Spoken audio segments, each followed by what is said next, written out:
So, dito sa GCash, meron tayong 299. So, ngayon, paano tayo magti-trade dito sa Gcrypto?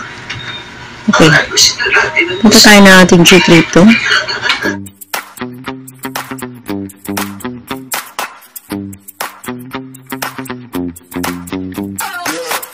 Then, dito sa Gcrypto, magta-top up lang tayo. Pindutin natin yung top up.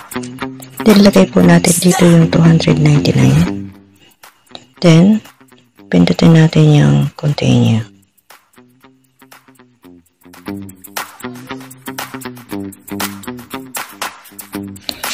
Pindutin yung pay 299, then ayun, then successfully sent, sabi. Yung 299 na tinap up natin dito sa Gcrypto ay nasa trading wallet na.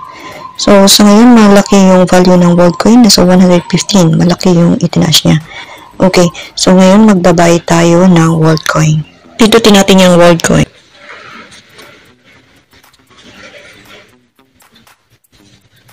Pindutin natin yung buy.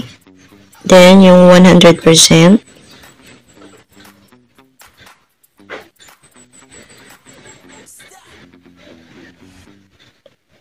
Pindutin natin yung buy now. Your buy order is successful. Okay.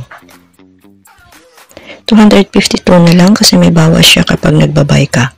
So, sa pagti-trade, kailangan mag-buy ka pag mababa yung value ng token. Then, saka mo siya benta pag tataas na. Okay?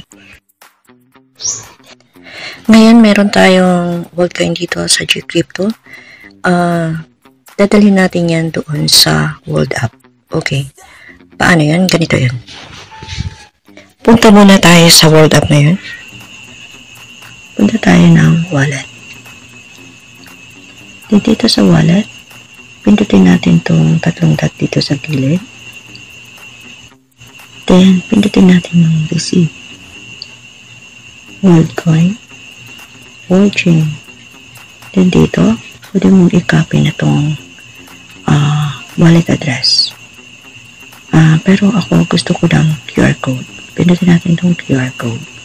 Pwede mo siyang picturean gamit ka ng ibang phone. Pwede din screenshot para ma-save siya sa iyong phone.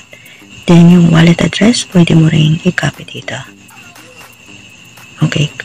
Sabi dito, okay, copy my address. Ayan. Then yun, na-copy na natin at na-picturean na rin yung QR code.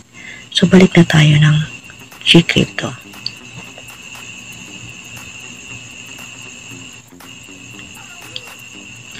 Dito na tayo sa ating portfolio sa Gcrypto. Okay, pindutin natin yung WorldCoin. Then, pindutin natin yung send sa taas. Then, dito, enter natin yung amount. Then, pwede na natin pindutin itong maximum. Okay.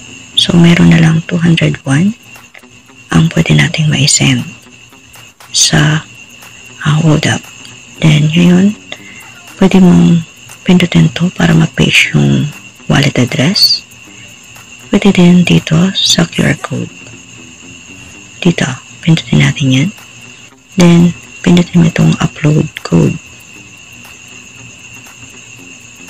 Then, ito yung wallet address. QR code na ating in-screenshot kanina. So, pindutin ko yan. Ayan na. So, ayan na yung wallet address ng WorldCoin doon sa World App. Then, scroll up lang natin. So, yan yung marireceive doon. 2.587 WorldCoin. Then, scroll up lang natin. Then, check mo tong box na to. Then, send WorldCoin. Pindutin natin yan. You're about to send 2. Okay. 2 WorldCoin na lang. So, send WorldCoin. Then, create with send 6-digit authentication to code to your email daw. So, punta tayo sa ating Gmail.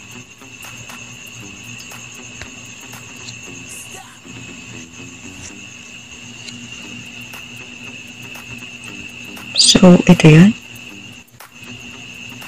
Then, copy lang natin yung code. Then, back to Gcrypto tayo.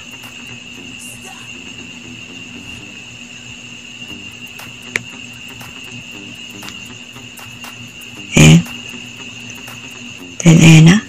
Copy na natin. Submit code.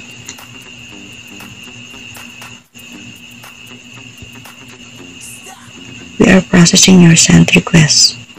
Okay. So, back to crypto tayo.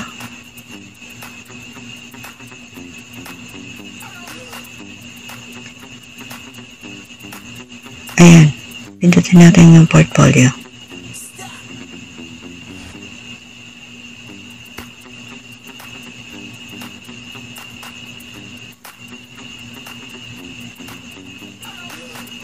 So, ayan, na-send na siya.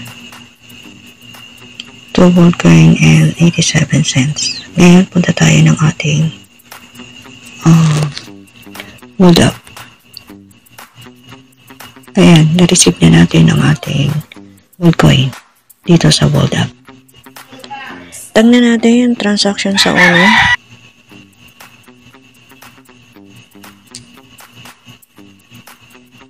Ayan, nakikita mo dito sa history sa uno, 2 minutes. So, na-receive natin is 2 Worldcoin and 09. Okay. Itong nilagay natin sa hold up natin na funds, pwede natin ilagay dito sa uno. Okay, para may makiklaim tayo every 24 hours. Okay? So, ngayon, i-deposit ko siya dito sa uno. Punta tayo ng earn.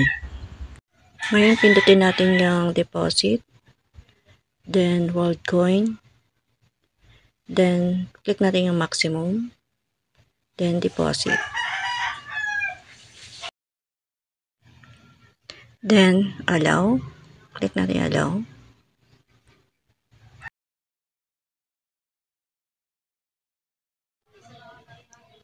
Close.